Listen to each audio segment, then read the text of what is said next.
The point of moving forward on impeachment was not that we actually believe that he would be impeached. The point is to have truth and memory. It is a precedent, a record of Congress members who are for his unconstitutional acts, for his unlawful acts. And you can argue whatever which way what ChatGPT says, but at the core, there are legalities. At the core, there are reasonings, and you cannot compare what happened in Iran to what happened during the war on terror. We are in different timelines, and it is very, very offensive as someone who experienced through 9/11 and saw actual Americans jumping from the fucking building because they didn't want to be on fire, for you to compare us actually being attacked and then being, open to being fucking stupid, because we accepted a bunch of stupid reasonings after that. Yes, granted.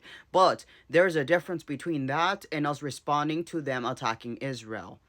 No, 9/11 was New York. Israel is a different country, okay? So in this reality, what is positioned is the fact that it would have a truth in memory, right? A precedent of a record of Congress members who are for the overthrowing of the constitutional order. What does that mean? That in an aftermath of America that is healed, that is fixed from this reality, it means that we can disqualify them from public office, but we don't even have that anymore because 128 Democrats voted against it. It's the same thing as with Joe Biden. The DOJ moved against pursuing the election interference case because of a tradition of the DOJ to not prosecute sitting presidents. That isn't a constitutional provision, which means it is not legally binding. It is tradition. Tradition cannot subvert constitutional supremacy because the Constitution is the law of the land, not even legislation or the court decision, even though we technically, in our reality, it is misaligned to the constitutional design. So we can have instances where that's true, but no legislation or judicial decision, contrary to the exact wordings of the Constitution, can be valid. There are things that we can debate on. Healthcare. The Constitution doesn't say anything about it. Due process, it applies to everyone. The fact that a court can say, hey, no, this isn't true, is our crisis, but true is also the fact that Chief Justice in the old time, Salmon Chase, said the Amendment 14, Section 3 was not self-executing, which means that he went against the constitutional supremacy, right? In this reality, we've been cuddling up to this conservative, originalist take of, the framers wouldn't want us to be, discriminatory against the Confederacy, so let's not do that. And it's not optional. It should have never been optional. And this is something that we have to fix. But ultimately, the Democrats are not helping in this.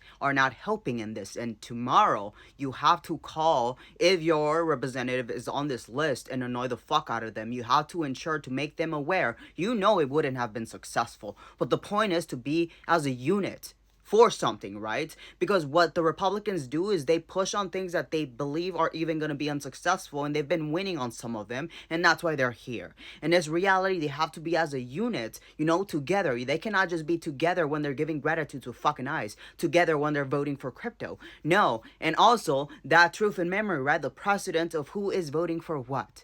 And they removed that from us, like they did with the election interference case, because that wasn't going to be successful and actually changing anything. But it was going to set precedent, right? But now, because we removed any of that, now there's red states who are trying to teach that the 2020 election was stolen because, and him not being deemed as an insurrectionist, and the Democrats certifying him without any fuss about it, it told him that he wasn't an insurrectionist, and therefore the 2020 election was, taken from him. Not true, but that's what they've been affirming, and that's what should be pissing you off. It's not that it was going to be successful, is that they removed a capability of us holding the Republicans accountable in the future, because we can literally remove them from office, from ever serving in public office, but they are removing that from us for decorum, for bipartisanship. And now what do we have? So you have to be angry when you call them. We know it wasn't going to be successful, but what you did, you removed transitional justice from us. So we want it again. Do it again. Go again. Even if it fails, we need this in memory. We need this in record. We need them to say, hey, we support him. We need that for the future. We need this for transitional justice, because we cannot just say, they supported him.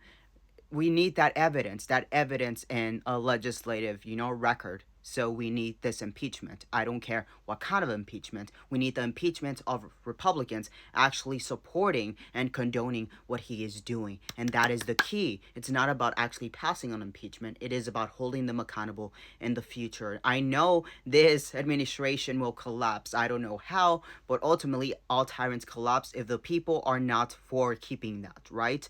But ultimately we also have to collapse those who have been helping them. That includes the actual, politicians in Congress.